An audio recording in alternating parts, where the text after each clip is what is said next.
आप में से कितनी लोग कवि कालिदास को जानते हैं? हाथ ऊपर करो। कालिदास का नाम कितने लोगों ने सुना है? सब लोगों ने सुना है। लेकिन उन अत्यंत योग्य कालिदास की मृत्यु कैसे हुई? ऐसी दर्दनाक मृत्यु किसी की नहीं हुई कभी। पहली बात तो कालिदास कोई ऐसा नहीं था कि बहुत बड़े ज्ञानी थे। वो तो एक बहुत विशिष्ट, एक योग्य, एक लड़की थी जिसको बहुत ज्ञान था। बड़े बड़े ब्राह्मण विद्वानों को हरा देती थी अपने शास्त्रार्थ में, और तब उसने ये घोषणा कर दी कि मुझको शास्त्रार्थ में जो हरा देगा मैं उसी से ब्याह कर लूंगी। तब कुछ ब्राह्मण जो है कहीं जा रहे थे, तब उन्होंने देखा कि एक वृक्ष पर एक आदमी बैठा है और पेड़ की डाल काट रहा है। कैसे काट रहा है? डाल पर बैठ करके डाल को काट रहा है, मतलब कटते ही नीचे गिरेगा। ब्राह्मणों ने विचार किया, वाह कितना बड़ा योग्य पुरुष दिखाया आज हमको। उसमें इतनी भी बुद्धि नहीं है कि वो जिस डाल पर बैठा उसी को काट रहा है। सब लोग विचार करने लगे, बोले ये जो ब्राह्मणी है उस नगर की, हमको बहुत हराती है, यदि उसका ब्याह इससे हो जाए तो हमारा बदला हो जाएगा। उसको नीचे बुलाया। उनका नाम कुछ और था पहले, ये कालिदास ही थे। उसको बोला तेरे को ब्याह करना है? बोले हाँ करना है। तो बोले चल हम तेरे को लेके चल रहे हैं, बस हमारे इशारे देखता रहियो और तेरा ब्याह करा दें एक कन्या से जाके। ब्राह्मणों ने पहली पत्र भिजवा दिया, बोले तुम तैयार हो जाओ, एक तुमको भी परास्त करने वाला बहुत बड़ा विद्वान आ रहा है तुम्हारे नगर में। उसने कहा अच्छा मुझे परास्त करेगा? तैयार हो गई युवती। आमने सामने मंच लगे दोनों के, और मंच में जैसे ही बैठे हैं दोनों, तो बोले कि हमारे जो महाराज जी हैं, ब्राह्मण बोले सब कालिदास को देख के, बोले हमारे महाराज जी जो हैं वो निर्वाक रूप से शास्त्रार्थ करते हैं, मतलब बोलेंगे नहीं, बिना बोले इशारों से ही शास्त्रार्थ करेंगे। और बोले उनके शास्त्रार्थ का भावार्थ हम लोग करेंगे, वो जो भी आकृति बनाएंगे वो हम बता दिया करेंगे ये कह रहे हैं ये। ब्राह्मण बोले अच्छा तो ठीक है, ये अपने अंग प्रत्यंगों से शास्त्रार्थ करें, मैं भी अपने अंगों से करूंगी, मैं भी बोलूंगी नहीं। वो ठीक है शुरू करो। तो उस ब्राह्मणी ने इशारा किया, एक उंगली दिखाई। अब जैसे ही उसने एक दिखाई तो अब ये था तो बुद्धिहीन तो था ही, तो पीछे से ब्राह्मण बोले एक उंगली दिखा रही है तुझको, तू दो दिखा। उसने कहा दो। अब जैसे ही दो दिखाए तो वो ब्राह्मणी बोली क्या कह रहे हैं ये? बोले तुमने क्या कहा? बोले मैंने तो कहा एक वो ब्रह्म द्वितीयो नास्ति, एक ही ब्रह्म है दूसरा नहीं है। तब ये क्या उत्तर दे रहे हैं? बोले ये कह रहे हैं कि भगवान दो ही हैं। बोले कौन? बोले ईश्वर सर्वभूतानां हृदय सेर्जुन तिष्ठति, एक तो बनाने वाले एक बनने वाले, दो ईश्वर हैं। ताली बजाने लगे ब्राह्मण, बोले जीत गया जीत गया हमारा जीत गया। उसने तीन उंगली दिखाई। अब जैसे उसने तीन उंगली दिखाई तो जो सामने ब्राह्मण खड़ा था उसने चार दिखाई। बोले अब ये क्या कह रहे हैं? बोले आपने कहा कि ये संसार त्रिगुणातीत है, लेकिन इस त्रिगुणातीत संसार को जानने के लिए चार वेद हैं, ये कह रहे हैं। ताली बजाने लगे, जीत गया ये जीत गया। उसने पांच उंगलियां दिखाई सामने से, पांच उंगलियां दिखाई तो इसने पांच उंगलियों की एक मुट्ठी बना करके जोर से मारा। बोले ये क्या कह रहे हैं? बोले पहले तुम बताओ कि तुम क्या कह रही हो। बोले कि तुम ये कह रही हैं कि मनुष्य के शरीर को चलाने वाली पंच ज्ञान इंद्रियां होती हैं। तो बोले ये क्या उत्तर दे रहे हैं? बोले ये उत्तर दे रहे हैं पंच ज्ञान इंद्रियों को अपने वश में रखो नहीं तो फंसा देंगी तुमको। ताली बजाने लगे, जीत गया जीत गया जीत गया, ब्याह करो इससे। ब्राह्मणी बोली अब तो करना पड़ेगा, और उसने चरणों में प्रणाम करते हुए माला पहनाई और उसके साथ में ब्याह कर लिया। ब्याह हो गया। अब ब्याह के बाद में कालिदास जी के साथ में अभी भी नाम उनका कालिदास नहीं पड़ा। घर पर आ गए, एक साथ दोनों रहने लगे। सब लोग इधर देखो वंदे मातरम चल रहा है वहां पे।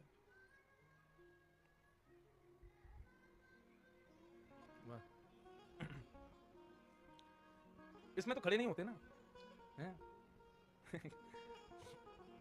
तो कालिदास से ब्याह हो गया उसका, ब्राह्मणी का। अब ब्राह्मणी घर ले आई कालिदास को, अब अपने घर पे रहने लगी। बोली मेरा इतना बड़े विद्वान के साथ ब्याह हुआ, बताओ बिना बोले मुझे शास्त्रार्थ में हरा दिया। छत पे दोनों घूमने के लिए जाने लगे, तो जैसे ही वो युवती छत की ओर बढ़ने लगी तो पीछे से कालिदास को थोड़ी जल्दी हुई, तो उन्होंने संस्कृत का एक शब्द बोला, सर्प सर्प सर्प सर्प, मतलब जल्दी करो जल्दी करो जल्दी करो। लेकिन कोई योग्य संस्कृत का विद्वान सर्प शब्द का प्रयोग नहीं करता। वो समझ गए, बोले कि इसके स्पष्टीकरण से भी पता चल रहा है कि ये संस्कृत का योग्य तो है नहीं, ब्राह्मणों ने मुझे फंसा दिया है। और एक दो वार्तालाप उन दोनों के बीच में हुई तो वो समझ गए, ओ ये तो किसी मुझसे बदला लेने के लिए इन लोगों ने मूर्ख से ब्याह करा दिया मेरा। तो उस युवती ने ऊपर छत से धक्का दे दिया कालिदास को।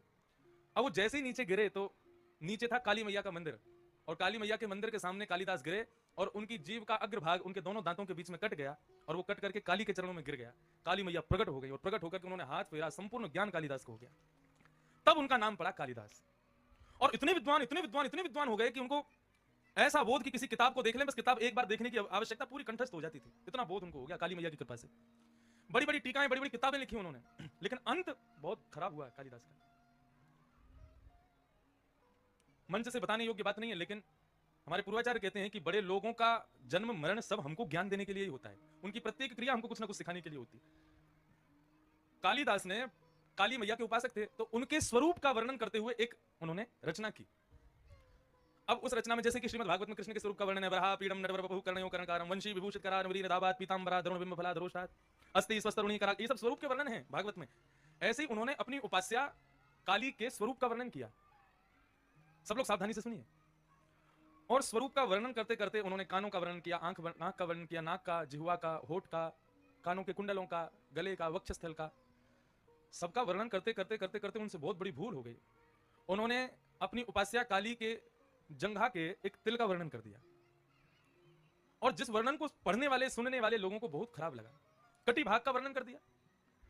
अब काली तो बेचारी, वो तो प्रसन्न ही थी, उनके भक्त हैं, लेकिन लोगों के मन में बहुत गलत भावना उत्पन्न हो गई। बोले कि एक माँ का ऐसे स्वरूप का वर्णन इनको नहीं करना चाहिए। और पूरा संसार उनसे ऐसा रुष्ट हुआ कि फिर ना चाहते हुए भी सबकी रुष्टता के कारण, विद्वानों की रुष्टता के कारण कालिदास को कोढ़ हो गया पूरे शरीर में। माँ के पास जाकर के खूब क्षमा याचना भी की। काली माता बोली, अब बेटा जो हुआ सो हुआ, अब तुम ये इसको कोई बदल नहीं सकता, अपराध तो तुमसे हुआ है। वहां पर ये बात वर्णन करते हैं कालिदास की, ये विश्वास कर लीजिए, ये लिख लीजिएगा अपनी डायरी में, नोटबुक में, अपने जीवन चरित्र में। आप कितने भी बड़े बन जाओ, अपराध आपसे उतने ही बड़े बनेंगे बड़े होने के बाद। इसलिए जब आप बड़े बन जाओ तो बहुत संभाल करके रहिएगा खुद को, क्योंकि फिर आपका छोटा अपराध भी छोटा नहीं रहेगा, बहुत बड़ा बनेगा वो। और कालिदास का अपराध इतना बढ़ता चला गया कि जिस राजा के यहां पर काली रहते थे कालिदास, और राजा उनका शिष्य चेला, उस राजा ने भी उनको अपने देश से निकाल दिया, जाओ हमारा देश छोड़ दो। कालिदास दूसरे देश में जाकर के रहने लगे। अब रचनाएं करनी बंद कर दी उन्होंने। बहुत वर्ष बीत गए, कालिदास लौट के नहीं आए। तो एक दिन जिस राजा के यहाँ कालिदास रहते थे, उस राजा के मन में बड़ी व्याकुलता हुई, अपने गुरु का स्मरण हुआ, और बोले गुरु के इतने से अपराध के कारण मैंने उनको देश से निकाल दिया, मैं अपने गुरु को वापस बुलाना चाहता हूं। खूब खोजा, खूब ढूंढा, लेकिन कालिदास नहीं मिले। तब राजा ने क्या किया, मुझे श्लोक स्मरण में नहीं है, उन्होंने एक श्लोक लिखा, और एक पूरा श्लोक नहीं, आधा श्लोक लिखा, और नीचे लिख दिया जो भी इस श्लोक को पूर्ण करेगा उसको राजा अपनी तरफ से एक उपहार देंगे। उसको, राजा को पता था ये कालिदास के अलावा इसको कोई पूरा नहीं कर सकता। श्लोक क्या था? श्लोक ये था, सोने में सुहागा, ये शब्द केवल सुना गया है, कभी देखा नहीं गया। या कमल से कमल उत्पन्न होना, ये बात भी केवल सुनी गई है, लेकिन देखने को कभी नहीं मिली कि कमल में से कोई कमल उत्पन्न हो गया हो। तो राजा ने ये श्लोक लिखा, कमल से कमल उत्पन्न होना, ये बात केवल सुनी गई है, देखी कभी नहीं गई। आधा श्लोक लिखा। अब पूरा श्लोक ये लिखना था कि भाई कमल से कमल उत्पन्न होता कैसे है, इसको पूर्ण करो। समझ रहे ना बात को? ये श्लोक लिख करके राजा ने टांग दिया, बोले जो पूरा करेगा उसको मैं अपनी तरफ से एक तोहफा दूंगा, और ये भी कह दिया आधा राज्य दे दूंगा अपना। वो जानते थे कालिदास के अलावा कोई पूरा कर ही नहीं सकता इसको। तो एक परदेश की, विदेश की एक वैश्या भ्रमण करती हुई उस नगर में आई, और नगर में भ्रमण करते हुए उसने वो श्लोक लिखा हुआ आधा श्लोक देखा, और वो श्लोक पढ़ करके समझ गई, बोले कि ये श्लोक तो राजा ने लिखा और कालिदास की प्राप्ति के लिए लिखा, और कालिदास मेरे ही शहर में रहते हैं, मेरे ही नगर में रहते हैं, मैंने ऐसा सुना है। तो वहां से वो श्लोक चोरी करके वो वैश्या ले गई, और उसने अपने घर के बाहर उस श्लोक को लिख दिया आधा। और आधा श्लोक लिखने के बाद में उसने अपना चेहरा बना दिया बाहर, अपने चेहरे की आकृति बनवाई। और एक दिन वही हुआ, कालिदास जी भ्रमण करते हुए उस वैश्या के घर के बाहर से जैसे ही निकले, तो कालिदास की नजर पड़ी उस श्लोक के ऊपर, और श्लोक उन्होंने देखा। बोले कमल से कमल उत्पन्न होता है, ये सुना गया है, देखा कभी नहीं गया। आगे का श्लोक पूर्ण कीजिए। कालिदास ने वो श्लोक देखा, और देखा श्लोक के बाद में वैश्या का चित्र बना हुआ, और वैश्या इतनी सुंदर की क्या बताएं। कालिदास बोले अच्छा। तुरंत उन्होंने सीढ़ी लगाई, और सीढ़ी लगा करके ऊपर लेके चढ़ गए, और उन्होंने श्लोक पूर्ण किया, और उसमें लिखा, आपके कमल जैसे मुखार बिंद पर, मतलब वैश्या के मुखमंडल को देख के बोले, आपके कमल जैसे मुखार बिंद पर दो कमल रूपी नयन विद्यमान है, यही तो कमल से कमल उत्पन्न हुआ है। आप कहते सुना गया, मैंने तो आज देख भी लिया, आपके कमल रूपी मुखार बिंद पर दो कमल नयन विराज रहे हैं। या फिर उन्होंने ऐसा कहा हो कि भगवान के श्री कमल मुख पर दो कमल नयन विराजते हैं, ये कमल से कमल उत्पन्न होना ही तो है। अब ये लिख दिया कालिदास ने। अब जैसे ये लिखा तो किसी ने जाकर वैश्या को बताया, बोले तुम्हारा श्लोक पूरा कर रहा है एक व्यक्ति। वैश्या समझ के कालिदास ही है। वैश्या बाहर आई, आकर के देखा तो लिख रहे थे। उसने चरणों में प्रणाम किया, बोले महाराज आपकी दिव्यता, आपकी प्रबलता, आपकी विद्वत्ता को प्रणाम करते हैं। कालिदास बोले जी आप आएंगे थोड़ा घर में विराजेंगे हमारे। कालिदास बोले मुझे कहीं जाना है। बोले नहीं 2 मिनट विराजिए, मेरा जीव घर धन्य हो जाएगा आप पधारेंगे तो। कालिदास घर में गए, वैश्या ने घर अंदर से बंद किया, और उनके हाथ पांव बांध करके गला घोट करके उनको मार दिया। कालिदास की मृत्यु। और मार करके अपने घर के पीछे नदी में फेंक दिया उनके शव को। शव भी नहीं मिला किसी को। ऐसी मृत्यु हुई महाकवि कालिदास की। वैश्या ने जाकर के वो पूर्ण श्लोक राजा को दे दिया। बोले आपने आधा श्लोक लिखा, मैंने पूरा कर दिया। राजा ने जैसे ही वो श्लोक देखा वो समझ गए, बोले तो कालिदास की कृति है। वैश्या को बंदी बनवा लिया। बोले सत्य बताओ किसने लिखा श्लोक। वैश्या ने फिर बहुत उत्पीड़ना की तो उसने बता दिया, बोले कि कालिदास ने लिखा। बोले कालिदास मेरे गुरुदेव कहाँ हैं? बोले उनको मैंने मार दिया। आपने लिखा था बहुत धन देंगे, आदि संपत्ति देंगे, इस प्रलोभन में मैंने श्लोक आपको दे दिया, लेकिन कालिदास जिन्होंने ये श्लोक किया उनको मैंने ही मार दिया। राजा व्यथित दुखित गिर पड़ा शरीर से। एक संत के पास गया और रुदन करने लगा। बोले इतना बड़ा कवि, काली की इतनी बड़ी कृपा उसके ऊपर, पूरे विश्व में प्रसिद्ध, एक अपराध करने की वजह से कोढ़ हो गया, लेकिन मृत्यु तो कम से कम अच्छी होती। एक नगर वैश्या, उसके हाथों से मरना पड़ा कालिदास को। प्रभु ये कौन से जन्म के कृत्य का प्रारब्ध भोगा है कालिदास ने? तो उस संत ने जो उत्तर दिया वो सुनने योग्य है। संत क्या कहते हैं? बोले राजन, कालिदास ने इसी जन्म के एक दुष्कृत्य का परिणाम भोगा है। बोले क्या? बोले उसने एक अयोग्य वैश्या को ज्ञान प्रदान कर दिया, उसके कारण उसकी मृत्यु इतनी दयनीय हुई। कौन सा ज्ञान? आधा श्लोक था ना, पूरा करके वैश्या को दे दिया। किसी श्रेष्ठ योग्य व्यक्ति को देता तो कालिदास की ऐसी गति नहीं होती, लेकिन एक अयोग्य वैश्या को दिया, इसलिए कालिदास की ऐसी मृत्यु हुई। इसलिए दान बहुत सोच समझ के करना चाहिए। आप अपनी किसी भी वस्तु का दान दो, सद्विचार का दान दो, सद्भाव का दान दो, सद्गुणों का दान दो, और कुछ भी नहीं है आपके पास तो धन का भी दान यदि करो तो किसी योग्य को ही करना, अयोग्य को नहीं करना। अयोग्य को दान देने से आपने देखा कालिदास की क्या गति हुई। और श्रीमद् भागवत में राजा नृण की कथा आती है, एकादश स्कंद में, नहीं 10वें स्कंद में है। वहां पर राजा नृण से एक बहुत बड़ी भूल हो जाती है दान के विषय में, तो उसको कृकलाश गिरगिट बनना पड़ता है। इसलिए योग्य वस्तु का दान किसी योग्य पात्र को ही दीजिएगा, अयोग्य को मत दीजिएगा। नहीं तो अयोग्य वैश्या को दान देकर के कालिदास ने अपनी मृत्यु को भी श्रेष्ठ नहीं बना पाए वे। तन पवित्र कर दान, तन की पवित्रता दान में है, लेकिन ऐसा नहीं है कि फिर किसी को भी दो कुछ भी नहीं। मैंने पहले दिन भी आप लोगों से कहा, शायद कल परसों ही कहा, कि धन है वो, लक्ष्मी है वो ऐसे स्थान पर जानी चाहिए जहां उसकी वास्तविकता में उसका प्रयोजन है, उसकी आवश्यकता है। जहां अनावश्यक धन पहुंचता है आपका, और उस अनावश्यक धन का यदि दुरुपयोग किया जाता है तो दुरुपयोग का फल भोगने वाले को नहीं, देने वाले को मिलेगा। और ऐसा भी वर्णन है, कोई बहुत ज्यादा जरूरतमंद है और उसको आप उसकी योग्यता के अनुसार नहीं देते हो। आप भी बहुत योग्य हो, लेकिन आपके सामने कोई बहुत ही दुर्भाग्यशाली व्यक्ति है, उसको बहुत आवश्यकता है, आपको पता है कि वो धन को सदुपयोग करेगा, ऐसी जगह पर आप आकर के बिल्कुल अपनी योग्यता से कम नीचे उतर करके उसको धन देते हो, ऐसे स्थान पर भी लक्ष्मी रुष्ट होती है। तो ये दान का विषय, इस पर तो कम से कम 3-4 दिन प्रवचन होने चाहिए। आजकल मानव भूल चुका है दान कहां करना चाहिए। और सबसे बड़ी बात मैं कह दूं, इस बात को कोई संकोच ना करूं, आजकल सबसे ज्यादा दान लेने का जो स्थान बन गया वो है भागवत का मंच। सुखदेव जी महाराज स्पष्ट शब्दों में कहते हैं, भागवत दान लेने का नहीं, दान देने का स्थान है। ये लेने का स्थान है ही नहीं।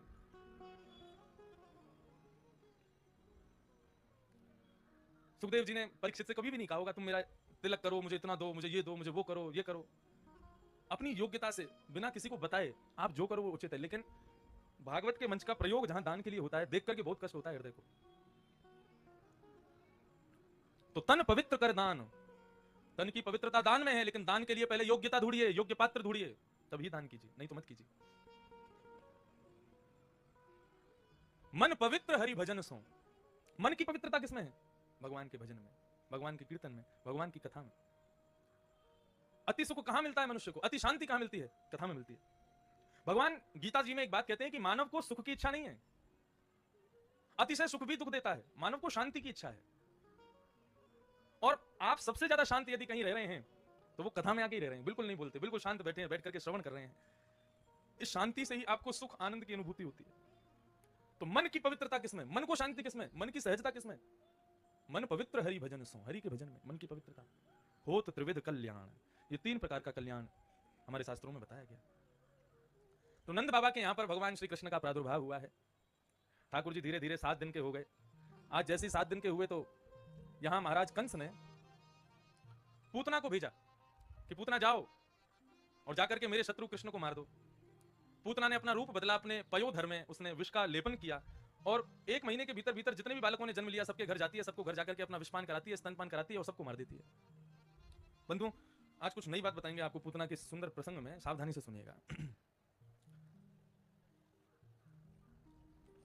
वसुदेव जी वार्षिक कर यानी कि टैक्स भरने के लिए गए कंस के पास। तब नंद बाबा को वसुदेव जी ने यह ज्ञात करा दिया, बोले कि आपका ज्यादा देर यहाँ रहना उचित नहीं है, आप वापस जाइए, हमें भय लग रहा है कहीं कंस कुछ गलत ना कर दे, क्योंकि ये राक्षसों को भेज रहा है बालकों को मारने के लिए। आपके घर में भी अभी बालक भयो है और वो बालक भी हमारो ही है, तो आप उसका ख्याल रखें। नंद बाबा वापस लौट आए।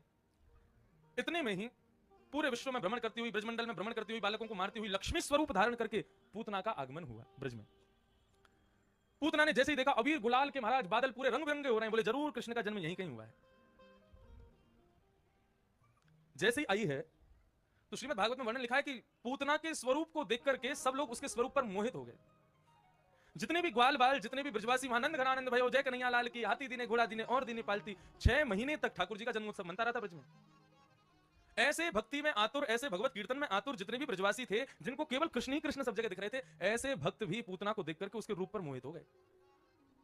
कई ब्रजवासी तो मन में विचार करने लगे, अरे भैया देखियो कैसी गजगामिनी, कैसी सुंदर है, हमारा ब्याह है जाए जाते। बोले क्या करेगा, ब्याह करके ब्याह ठियाई लग रही है या को पहले से ब्याह है चुका है, ऐसा स्वरूप। और केवल ब्रज गोप ही उसके स्वरूप पर मोहित हुए, ऐसा नहीं, गोपियां भी सब उसके स्वरूप को देखे और मन में विचार करने लगे। बोले देखो कल ये 7 दिन पहले नंद का लाला हुआ था तो हम कह रही थी ना भैया ये तो कहीं साक्षात नारायण तो नहीं है, और आज हमको पूर्ण रूपेण विश्वास हो गया कि ये नारायण है। क्यों? क्योंकि आज उस नारायण का दर्शन करने लक्ष्मी आई है। ऐसी सुंदर बनके पूतना आई थी। गोपांगनाएं मोहित हो गए, चलो ठीक है, लेकिन जैसे ही पूतना ने नंद भवन में प्रवेश किया तो नंद भवन में बैठी हुई यशोदा मैया ने जैसे ही पूतना के मुखार बिंद को देखा है, पूतना के मुखार बिंद को देखकर के यशोदा के मन में भी भाव आ गया, अरे विधाता कितना समय लेकर के ऐसे सुंदर स्वरूप को बनाया तेने, विधाता थोड़ी कृपा कर दे तो या तो हमारा लाला थोड़ी कछु दिना पहले है जातो या ये कछु दिना बाद है जाती तो यही तो ब्याह कराती अपने लाला को, कितनी सुंदर है। अब देखो ये पूतना कौन है, ये माया। इस संसार की जितनी भी मायाएं हैं, माया किसको कहते हैं? जिसमें हमारा मन अचानक से आ जाए उसी को माया कहते हैं। अब भले ही वो सौंदर्य हो, भले ही वो कुछ खाने की वस्तु हो, भले ही वो कुछ ऐशो आराम की गाड़ी हो, घर हो, फ्लैट हो, कुछ भी हो, जिस पर सहज भाव ही हमारा मन पहली दृष्टि देखते ही आ जाए उसी को माया कहते हैं। और ये माया इतनी शक्तिशाली है, माया इतनी बलवान है कि भगवान को जन्म देने वाली, भगवान का पालन पोषण करने वाली भगवान की मां यशोदा भी उस पर आसक्त हो गई। तो हम कैसे बच जाएंगे उस माया से? बहुत सावधानी से सुनिए, ये एक भक्त के लिए बहुत श्रेष्ठ बात है पूतना का चरित्र। माया कितने भी रूप धारण करके आ सकती है आपको मोहित करने के लिए। तो यहां पर परीक्षित जी से सुखदेव जी कह रहे हैं जब भगवान को जन्म देने वाली मां माया पे मोहित हो सकती है तो हम नहीं होंगे? हम भी हो सकते हैं। इसलिए परीक्षित माया के जाल से बचने के लिए बहुत प्रयत्न करने पड़ते हैं। पूतना पर भगवान की मां मोहित हो गई यशोदा जी, और यशोदा जी मोहित हो गई, उसको देख के बोली अरे बहना कहां से आई हो? बोले मैं मिश्रानी हूं, मिश्रा जी तो दर्शन कर गए, मैंने सोची कि मैं क्यों पीछे रहूं, तो मैं भी लाला को आशीर्वाद देवे आई हूं। आओ आओ, हाँ तुम्हारा ही तो लाला है, तुम्हारी कोई छोटी छोरी है कि ना है? बोले ना अभी तो ना है। बोले जब है जाए तो हमको जरूर बताएंगे, क्योंकि वो भी तुम्हारे समान सुंदर होगी तो देखेंगे, लाला को ब्याह करा देंगे। मैया बोली या की छोरी से ब्याह करा रहे हो? ठाकुर जी मनी मन सोचने लगे या की छोरी से हमारा ब्याह कराओगी? मारे ब्याह हमें, ये ऐसी सासू मां हमको ना चाहिए जो आदर सत्कार भी ना करे हमारो। इतने में कुछ गोपियां आ गई, आकर के बोली यशोदा जी आप बाहर चलो, कुछ लोग मिलने आए। तो मैया कहने लगी कैसे छोड़ के जाऊं लाला को? पूतना बोली हमें दे दो, हम लाला को संभाल लेंगे। और पूतना की गोद में देख करके मैया चली गई।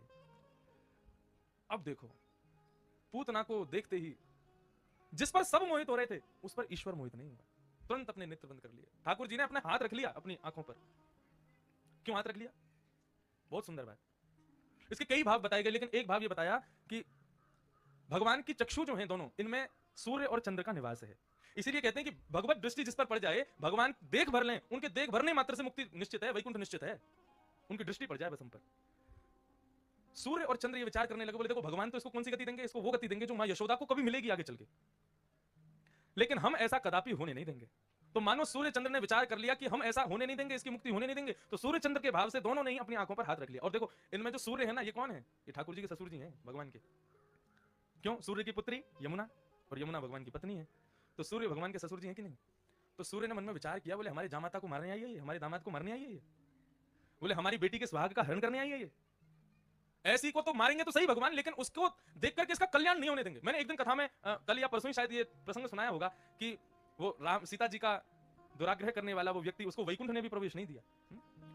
बंधुओं भगवान हम पर कृपा कर दें तो ही वैकुंठ मिलेगा। यदि हमसे इतना भी अपराध हो गया तो ये सब देवी देवता खड़े रहते हैं वैकुंठ के बाहर, उस अपराध के कारण वैकुंठ में प्रवेश नहीं करने देते हैं। वैकुंठ ऐसे थोड़ी प्रवेश करा देगा।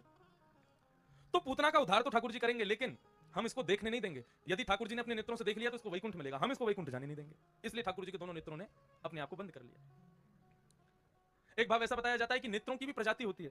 नजर से नजर ने मुलाकात कर ली, रहे दोनों खामोश और बात कर ली। कई जगह देखने को मिलता है, आंखें आंख में बात हो जाती हैं। तो नेत्रों की भी प्रजातियां होती हैं। आंखों का कम खुलना, आंखों का ज्यादा खुलना, मटकना और चलना, ये सब बता देता है सामने वाले के मन में क्या चल रहा है। नेत्र नेत्र की भाषा समझते हैं क्योंकि इनकी प्रजाति एक ही है। तब ठाकुर जी के नेत्रों ने मन में विचार किया कि हम ऐसे नेत्रों को नहीं देखेंगे जो नेत्र अपने भीतर कायरता भर के हमारे स्वामी को मारने आए हैं। अपने नेत्र रूपी प्रजाति पर धिक्कार करते हुए बोले धिक्कार है तुम नेत्रों को देखने पर। तो ठाकुर जी के नेत्रों ने अपने आप को बंद कर लिया, हम देखेंगे ही नहीं तुमको। और तीसरा बड़ा सुंदर और बड़ा अच्छा भाव जो मुझे बहुत अच्छा लगता है, आज देखो कितनी आवाज आ रही है इनकी कौवों की। पता है क्यों? क्योंकि अभी ठाकुर जी कुछ देर बाद में वो खाएंगे ना रोटी, तो ये लेके भाग जाएंगे वहां पे। अपने आप को पॉजिटिव बना के रखो। अब लाला को जन्म भयो, रोटी वोटी खाएंगे तो कौवा ले जाएगा, फिर ठाकुर जी कहेंगे मुझको तो वही रोटी चाहिए जो ये लेके गए हुए, इसलिए कौवे घूम रहे हैं ऊपर। तीसरा भाव मुझे बहुत अच्छा लगता है जो ठाकुर जी ने नेत्रबंद क्यों किया। देखो पूतना को पूतना किसने बनाया? भगवान ने बनाया। पूतना को राक्षसी किसने बनाया? भगवान ने बनाया। पूतना को जो भी उसके क्रियाएं हैं, जो भी उसका व्यवहार है, जो भी उसका स्वभाव है, सब पूर्व नियुक्त ठाकुर जी ने तैयार किए। भगवान मन में विचार कर रहे हैं कि तुझे राक्षसी मैंने बनाया, तुझे राक्षस कुल में जन्म मैंने दिया, तेरा निर्माण मैंने किया, और आज जब मेरे सामने आई है तो तू उस रूप में नहीं आई जिस रूप में मैंने तुझे बनाया। तू रूप बदल के आई है अपना। सावधानतया सुनो, बहुत सावधानी से सुनिएगा। हमको किसने बनाया? भगवान ने बनाया। हमें स्वरूप, हमें कुल, खानदान, प्रजाति, जो कुछ भी सब भगवान ने नियुक्त करके हमको भेजा। तो भगवान क्या कहते हैं? तुम्हारा जो भी स्वरूप है, तुम्हारे जो भी गुण है, तुम्हारा जो भी पदवी है, वो संसार के लिए रखो, लेकिन जब मेरे सामने आओ तो जैसा मैंने तुमको सृष्टि में भेजा, सृष्टि में जब हम आए तब हम कैसे थे? मदालसा कहती है शुद्धोषि मुक्तोषि निरंजनोषि संसार मायाम परिवर्जितोषि संसार मायाम परित्यज्य निद्रा मदालसा वाच्य उवाक्य बालम। मदालसा क्या करिए? बोले एक छोटा सा बालक अत्यंत शुद्ध होता है, दूषित नहीं होता, मुक्त होता है, वो किसी बंधन में नहीं है।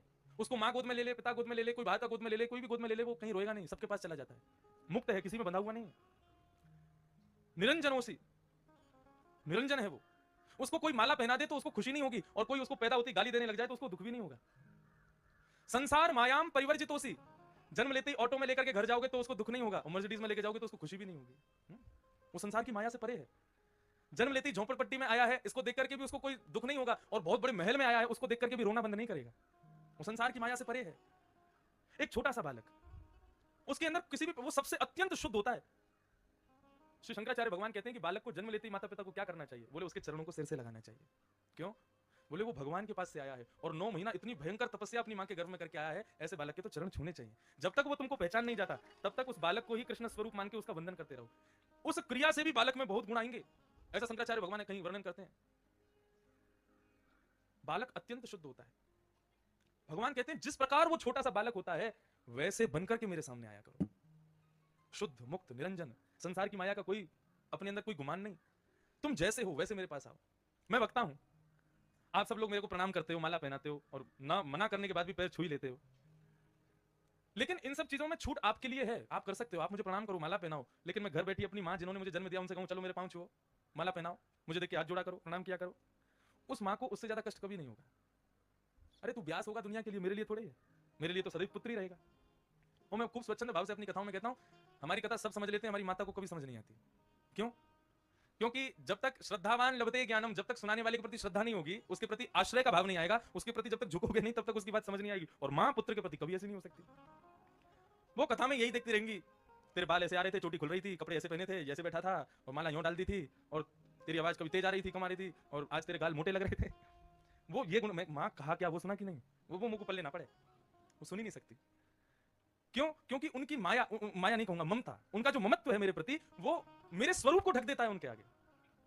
वो उस समय भी यही विचार करती होंगी, छोटा सा है, इसको हमने चलना सिखाया, बोलना सिखाया, नहाना सिखाया, धोना सिखाया, बैठना सिखाया, स्कूल जाती थी, हम ही तैयार करते थे, आज हमारे सामने व्यास बनना है। उनको यही भाव आता होगा। लेकिन यदि मैं व्यास का अभिमान, व्यास का गुण, व्यास का स्वरूप अपनी मां के सामने धारण करके जाऊं और वहां पर भी कहूं कि मुझे प्रणाम करो, मुझे सम्मान करो, मुझे माला पहनाओ, मेरी मां को बहुत कष्ट होगा।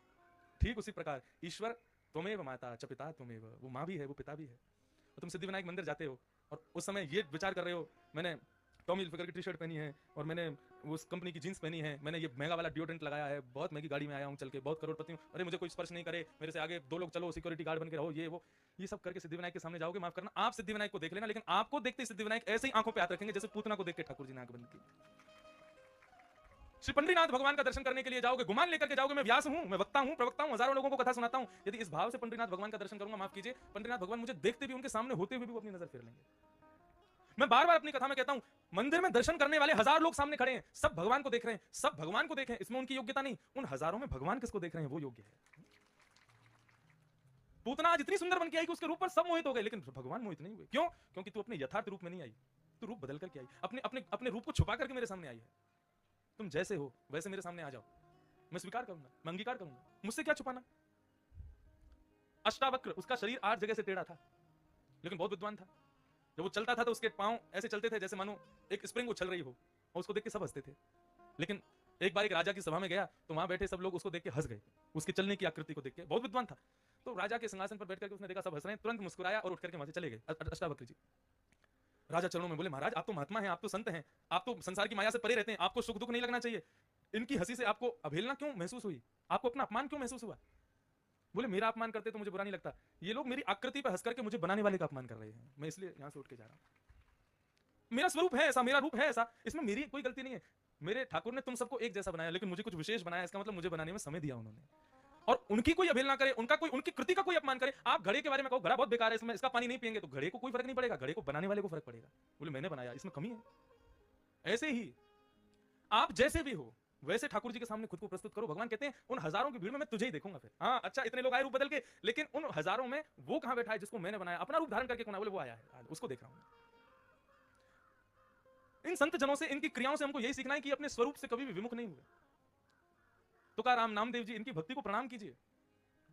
और इनकी भक्ति तो क्या, भगवान श्री पंडरीनाथ भगवान का आप लोग दर्शन करें, और जिनने नहीं किए वो अगले साल के लिए तैयार रहें। हमारे श्री गोवर्धन नाथ जी, गोवर्धन लाल जी का मंगलमय उत्सव वहां होगा।